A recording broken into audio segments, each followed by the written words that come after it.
तो दोस्तों आज हो गई है 24 अक्टूबर और जो फटाफट बड़ी खबरें सामने निकल के आ रही हैं एक एक करके जानेंगे आगे इसी वीडियो में। हर वो जरूरी अपडेट आप तक पहुंचाएंगे जो खबरें जानना आप लोगों के लिए बहुत ही जरूरी है।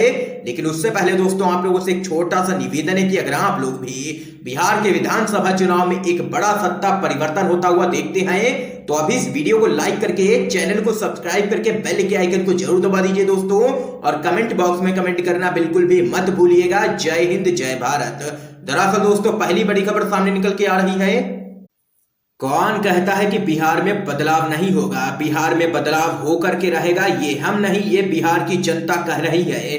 राहुल गांधी और तेजस्वी यादव की रैली में उमड़ी है जबरदस्त भीड़। छतों से लेकर के मैदान तक दिखा ऐसा नजारा कि राहुल गांधी और तेजस्वी यादव हुए हैं गदगद। आप लोगों को दोस्तों बताते चलें। सबसे पहले दोस्तों आप लोग ये दो तस्वीरें देख लीजिए। एक तरफ है जहां पर नरेंद्र मोदी रैली करने पहुंचे थे बिहार में, तो वहीं दूसरी तरफ महागठबंधन की रैली की तस्वीर है। अब आप लोगों को बताते चले बिहार विधानसभा चुनाव के पहले चरण की वोटिंग के लिए प्रचार चरम पर है। सभी राजनीतिक दलों की ओर से दिग्गज नेता पूरा जोर लगा रहे हैं। नेताओं के भाषण सुनने के लिए सैकड़ों की संख्या में भीड़ जुट रही है। ऐसा ही नजारा नवादा के हिसुआ में देखने को मिला है जहां महागठबंधन प्रत्याशियों के समर्थन में राहुल गांधी और तेजस्वी यादव रैली करने पहुंचे थे। जनसभा में अपने नेता को सुनने के लिए जबरदस्त भीड़ पहुंची थी। पूरा मैदान लोगों से खचाखच भरा हुआ था। लोगों ने मकानों की छतों को भी नहीं छोड़ा, वहां पर भी लोगों का हुजूम उमड़ पड़ा और जबरदस्त भीड़ महागठबंधन की रैली में दिखाई पड़ी। तो वहीं दूसरी तरफ नरेंद्र मोदी ने बिहार के अंदर रैली की, जहां पर उनकी रैली पूरी तरीके से फ्लॉप ही कही जाएगी क्योंकि वहां पर ज्यादातर कुर्सियां ही खाली रही हैं, तो भीड़ जुटना तो दूर की बात रही। ये यहां पर दोस्तों देख सकते हैं कि बड़ी खबर सामने निकल के आई है जहां पर साफ तौर पर बिहार की जनता संकेत दे रही है कि इस बार बिहार में सत्ता परिवर्तन होकर के रहेगा और नीतीश कुमार की विदाई तय है, क्योंकि महागठबंधन की रैलियों को देख करके तो यही लग रहा है। इस खबर पे दोस्तों आप लोगों की क्या राय है जरूर बताइएगा कमेंट बॉक्स में। इसके साथ ही दोस्तों एक और बड़ी अपडेट आप लोगों को बताते चलें। चुनावी रैली में बोले हैं तेजस्वी यादव, कहा 9 नवंबर को लालू जी की रिहाई और 10 को नीतीश जी की विदाई तय है। आप लोगों को दोस्तों बताते चलें बिहार के नवादा में आरजेडी के नेता तेजस्वी यादव ने भाजपा और जेडीयू पर जबरदस्त हमला बोला है और कहा है कि नीतीश कुमार जी थक गए हैं, उन्हें सख्त आराम की जरूरत है। 10 नवंबर को जनता रिटायर कर देगी उनको। इसके साथ ही आरजेडी के नेता तेजस्वी यादव ने कहा है कि कुछ लोग जात के नाम पर, कुछ धर्म के नाम पर लड़ाएंगे, लेकिन बिहार के लोग इस बार बेरोजगारी, काम के मुद्दे पर लड़ेंगे, किसान और मजदूर के मुद्दे पर लड़ेंगे। 9 नवंबर को लालू जी की रिहाई होगी, 9 नवंबर को मेरा जन्मदिन भी है और 10 नवंबर को नीतीश जी की विदाई तय है। ये यहां पर तेजस्वी यादव ने जोरदार हमला बोला है बिहार की नीतीश सरकार पर। इस बीच एक और बड़ी खबर दोस्तों जान लेते हैं। देश की अर्थव्यवस्था तहस नहस करने वाली निर्मला बिहार में वैक्सीन के नाम पर वोट मांग रही हैं। ये यहां पर जोरदार हमला केंद्र की मोदी सरकार पर बोला है देश के वरिष्ठ वकील प्रशांत भूषण ने। आप लोगों को दोस्तों बताते चले भारतीय जनता पार्टी के द्वारा बिहार चुनाव के चलते संकल्प पत्र जारी किया गया है, जो कि संकल्प पत्र कम जुमला ज्यादा लग रहा है, जिसके बाद सियासी गलियारों में एक नई जंग छिड़ गई है। दरअसल देश की वित्त मंत्री निर्मला सीतारमण ने भाजपा का संकल्प पत्र जारी करते हुए बयान दिया कि बिहार के लोगों को कोरोना का टीका फ्री में लगाया जाएगा अगर उनकी सरकार सत्ता में आती है तो। अब इस बयान के बाद निर्मला सीतारमण विपक्षी दलों के निशाने पर आ गई हैं। भाजपा पर सवाल खड़े करते हुए विपक्षी दलों का कहना है कि पार्टी चुनाव के मद्देनजर कोरोना की वैक्सीन पर राजनीति कर लोगों से खिलवाड़ कर रही है। यह भी भाजपा का एक नया चुनावी जुमला है। तो वहीं अब इस मामले में वकील प्रशांत भूषण ने ट्वीट के जरिए निर्मला सीतारमण पर जोरदार हमला बोला है। उन्होंने कहा है कि देश की अर्थव्यवस्था को तहस नहस करने के बाद, बिहार में करोड़ों की नौकरी छीनने के बाद अब निर्मला सीतारमण वोट मांग रही हैं, यह कहकर कि बिहारियों को फ्री कोविड का टीका दिया जाएगा, जो कि पूरी तरीके से जुमला ही है। ये यहां पर प्रशांत भूषण ने लिया है केंद्र की मोदी सरकार को निशाने पर। इस बीच एक और बड़ी खबर दोस्तों जान लेते हैं। पीएम मोदी ने सेना का किया अपमान, प्रवासी मजदूरों को छोड़ा बेसहारा। नवादा में राहुल गांधी का केंद्र की मोदी सरकार और बिहार की नीतीश सरकार पर जोरदार हमला। आप लोगों को दोस्तों बताते चले कांग्रेस के पूर्व अध्यक्ष राहुल गांधी ने बिहार के नवादा में चुनावी रैली को संबोधित किया। राहुल गांधी ने अपने भाषण के शुरुआत में नीतीश कुमार और पीएम नरेंद्र मोदी पर तंज कसते हुए लोगों से पूछा कि उनका भाषण आप लोगों को कैसा लगा। कांग्रेस के नेता राहुल गांधी ने कहा कि सवाल शहीदों के सामने सिर झुकाने का नहीं है, सवाल यह है कि जब बिहार के युवा सैनिक शहीद हुए तो देश के प्रधानमंत्री ने क्या कहा और क्या किया। सवाल ये है, उन्होंने लद्दाख में सीमा की रक्षा कर रहे बिहार यूपी के जवानों को याद करते हुए कहा कि वो -12 डिग्री तापमान पर काम करते हैं, कठिन स्थितियों में ड्यूटी करते हैं, लेकिन जब चीन ने हमारी जमीन कब्जा ली तो पीएम मोदी ने ये क्यों बोला कि चीनी सैनिक हमारे देश के अंदर नहीं घुसे हैं। राहुल गांधी ने पीएम मोदी पर सैनिकों और देशवासियों से झूठ बोलने का आरोप लगाया। राहुल गांधी ने पूछा कि मोदी जी आप ये बताइए कि चीनी सैनिकों को हमारी सरजमी से कब वापस भेजोगे। उन्होंने लोगों से पूछा कि क्या मोदी जी ने आपको रोजगार दिया। पिछले चुनावों में उन्होंने पैकेज देने की भी बात की थी, वो मिला क्या। राहुल गांधी ने पूछा है कि क्या नोटबंदी का फायदा आपको मिला, आपने जो पैसा जमा किया वो कहां गया। राहुल गांधी ने कहा है कि आपका पैसा छीनकर पीएम ने अडानी और अंबानी का कर्जा माफ कर दिया, जबकि कांग्रेस की सरकारों ने किसानों का कर्ज माफ किया है। राहुल गांधी ने कहा है कि अमीरों के लिए मोदी जी ने जीएसटी लागू कर सभी छोटे व्यापारियों को पूरी तरीके से खत्म कर दिया। उन्होंने कहा है कि आने वाले दिनों में पूरा हिंदुस्तान 2-3 पूंजीपतियों के हाथ में होगा और आपके खेतों पर पूंजीपतियों का कब्जा होगा। तो वहीं लॉकडाउन के दौरान प्रवासी मजदूरों के पलायन का मुद्दा उठाते हुए राहुल गांधी ने कहा है कि गरीब प्रवासी मजदूर जब पलायन करने को मजबूर थे तब पीएम मोदी ने उनकी कोई भी मदद नहीं की, यही सच्चाई है। उन्होंने कहा है कि मुझे पूरा भरोसा है कि इस बार बिहार की जनता सच्चाई को पहचानेगी और इस बार बिहार नरेंद्र मोदी और नीतीश कुमार को जवाब देने के लिए पूरी तरीके से तैयार है।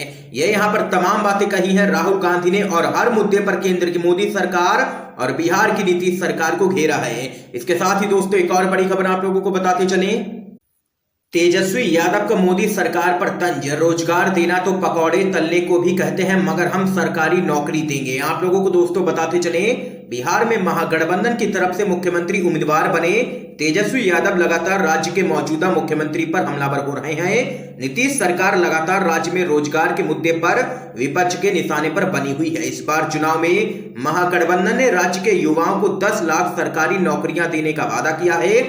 हाल ही में मुख्यमंत्री नीतीश कुमार ने यह बयान दिया था कि राज्य में रोजगार जब है ही नहीं तो सरकार कहां से युवाओं को नौकरियां दे। इस पर मुख्यमंत्री नीतीश कुमार की काफी किरकिरी भी हुई थी। राज्य में नीतीश कुमार की सरकार बीते 15 साल से शासन कर रही है, लेकिन आज भी बिहार में जनता की समस्याएं जैसी की तैसी ही हैं। बल्कि बीते कुछ सालों में नीतीश कुमार के कुशासन ने लोगों को काफी बेहाल कर दिया है।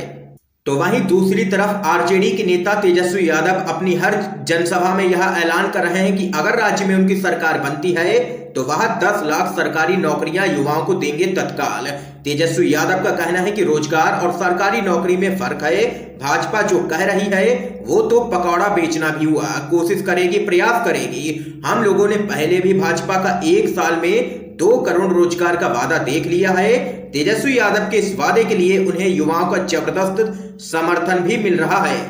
ये यहाँ पर बढ़ती हुई बेरोजगारी के मुद्दे पर तेजस्वी यादव ने घेरा है राज्य की नीतीश सरकार को। इस बीच एक और बड़ी खबर दोस्तों जान लेते हैं।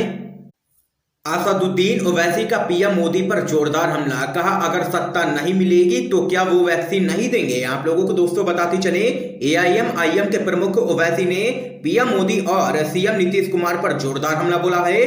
प्रधानमंत्री 2 नाव की सवारी कर रहे हैं, बिहार में नीतीश से गठबंधन करते हैं और रामविलास पासवान जी को याद करते हैं। तो वहीं असदुद्दीन ओवैसी ने आगे कहा है कि पीएम कम से कम ये बता दें कि इंसान की जिंदगी चाहे बिहार, यूपी या फिर गुजरात की हो, संविधान के लिहाज से सभी की जिंदगी बराबर है। तो किस तरह की राजनीति पीएम कर रहे हैं कि सत्ता मिलने पर ही वैक्सीन दी जाएगी, अगर सत्ता नहीं मिलेगी तो क्या वो वैक्सीन नहीं देंगे। ये यहाँ पर ओवैसी ने पीएम मोदी और सीएम नीतीश कुमार को घेरा है। इस बीच एक और बड़ी खबर दोस्तों जान लेते हैं। संजय राउत का पीएम मोदी पर तंज, कहा तुम मुझे वोट दो हम तुम्हें वैक्सीन देंगे। आप लोगों को दोस्तों बताते चले, शिवसेना के सांसद संजय राउत ने पीएम मोदी और भाजपा पर तंज कसा है कोरोना वैक्सीन पर। बिहार नहीं पूरे देश भर में हंगामा मचा हुआ है। शिवसेना ने कहा है कि जहां जहां भी चुनाव होंगे उसी राज्य के लोगों को कोविड वैक्सीन दी जाएगी। शिवसेना के नेता संजय राउत ने निशाना साधते हुए कहा है कि क्या जो लोग बीजेपी को वोट नहीं देंगे उन्हें वैक्सीन नहीं दी जाएगी। बीजेपी की घोषणा पर संजय राउत ने कहा है कि जब हम बच्चे थे तब एक घोषणा थी, तुम मुझे खून दो मैं तुम्हें आजादी दूंगा। अब एक नई घोषणा मैं देख रहा हूं, तुम मुझे वोट दो हम तुम्हें वैक्सीन देंगे। ये यहां पर देख सकते हैं शिवसेना के नेता संजय राउत ने जोरदार हमला बोला है पीएम मोदी पर और बिहार सरकार पर। इस बीच एक और बड़ी खबर दोस्तों जान लेते हैं। राहुल गांधी के मंच से बोले हैं तेजस्वी यादव, कहा नीतीश जी से बिहार नहीं चलने वाला है, हम ठेठ बिहारी और हमारा डीएनए भी ठीक है। आप लोगों को दोस्तों बताते चले, कांग्रेस के पूर्व अध्यक्ष राहुल गांधी ने नवादा के हिसुआ में महागठबंधन के प्रत्याशी के लिए वोट मांग अपने इलेक्शन कैंपेन की शुरुआत की। इस दौरान राहुल गांधी के मंच से नेता प्रतिपक्ष और महागठबंधन की तरफ से सीएम पद के उम्मीदवार तेजस्वी यादव ने सीएम नीतीश कुमार की सरकार के कार्यकाल में बड़े भ्रष्टाचार पर सवाल उठाए और रोजगार पर केंद्र व बिहार सरकार को घेरा है। सभा को संबोधित करते हुए तेजस्वी यादव ने कहा है कि सीएम बनते ही मैं पहला कलम चलाऊंगा और 10 लाख लोगों को नौकरी दूंगा। मैं झूठ नहीं बोलूंगा, हम ठेठ बिहारी हैं और हमारा डीएनए भी ठीक है। तेजस्वी यादव ने आगे कहा है कि बिहार में घूसखोरी बढ़ी है, बिना घूस के कोई भी काम नहीं होता है बिहार में। 15 साल में बिहार में क्या हुआ ये सबको पता है, जिनके पास रोजगार था उनसे भी मोदी नीतीश ने छीन लिया। तेजस्वी यादव ने कहा है कि नीतीश से बिहार संभालने वाला नहीं है, जिन्होंने 15 साल काम नहीं किया उन्हें 5 साल क्या देंगे। साथ ही तेजस्वी यादव ने ऐलान किया है कि नौकरी के लिए फॉर्म भरने के पैसे भी नहीं लिए जाएंगे और वृद्धा पेंशन को 1500 रुपए कर दिया जाएगा। इसके साथ ही तेजस्वी यादव ने कहा है कि 15 साल में नीतीश कुमार ने ना युवाओं को रोजगार दिया और ना ही किसानों को राहत दी। नीतीश जी आप थक चुके हैं, आपसे बिहार नहीं चल रहा है, इसलिए ये यहाँ पर देख सकते हैं जबरदस्त हमला बोला है तेजस्वी यादव ने महागठबंधन की चुनावी रैली में राहुल गांधी के मंच से।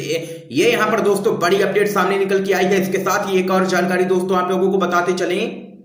महाराष्ट्र एनसीपी में शामिल हुए एकनाथ खड़से शरद पवार की मौजूदगी में ली है सदस्यता। आप लोगों को दोस्तों बताते चलें, भारतीय जनता पार्टी के पूर्व नेता एकनाथ खड़से राष्ट्रवादी कांग्रेस पार्टी यानी कि एनसीपी में शामिल हो गए हैं।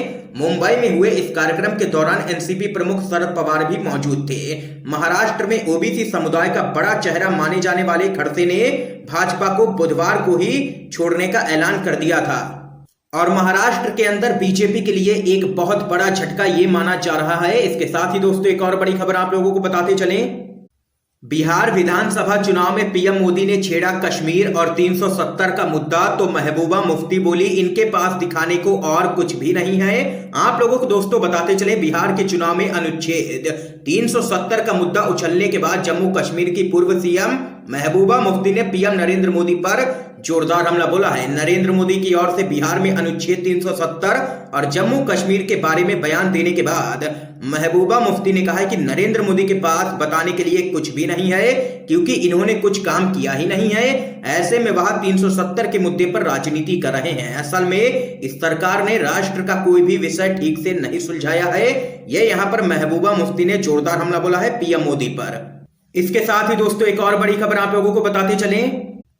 महाराष्ट्र बारिश से प्रभावित किसानों के लिए सीएम उद्धव ठाकरे ने किया है 10,000 करोड़ रुपए की आर्थिक मदद का बड़ा ऐलान। आप लोगों को दोस्तों बताते चले, महाराष्ट्र के मुख्यमंत्री उद्धव ठाकरे ने बेमौसम हुई भारी बारिश से किसानों को हुए नुकसान के लिए 10,000 करोड़ के राहत पैकेज का ऐलान किया है। खेती में होने वाले नुकसान के लिए प्रति हेक्टेयर 10,000 करोड़ रुपए की मदद का ऐलान किया गया है, लेकिन 2 हेक्टेयर की लिमिट भी लगाई गई है। ये यहाँ पर दोस्तों आज की समय की तमाम बेहद बड़ी खबरें सामने निकल के आई हैं, जो हमने आप लोगों तक दोस्तों पहुंचाई हैं। वीडियो पसंद आया हो तो इस वीडियो को लाइक करके चैनल को सब्सक्राइब करके बेल के आइकन को जरूर दबा दीजिए दोस्तों, और इन खबरों को अपने सभी दोस्तों तक जरूर पहुंचाइएगा। वीडियो को ज्यादा से ज्यादा शेयर कीजिए ताकि आप सभी के दोस्त भी इन खबरों को जान सकें। वीडियो देखने के लिए दोस्तों आप सभी का बहुत बहुत धन्यवाद।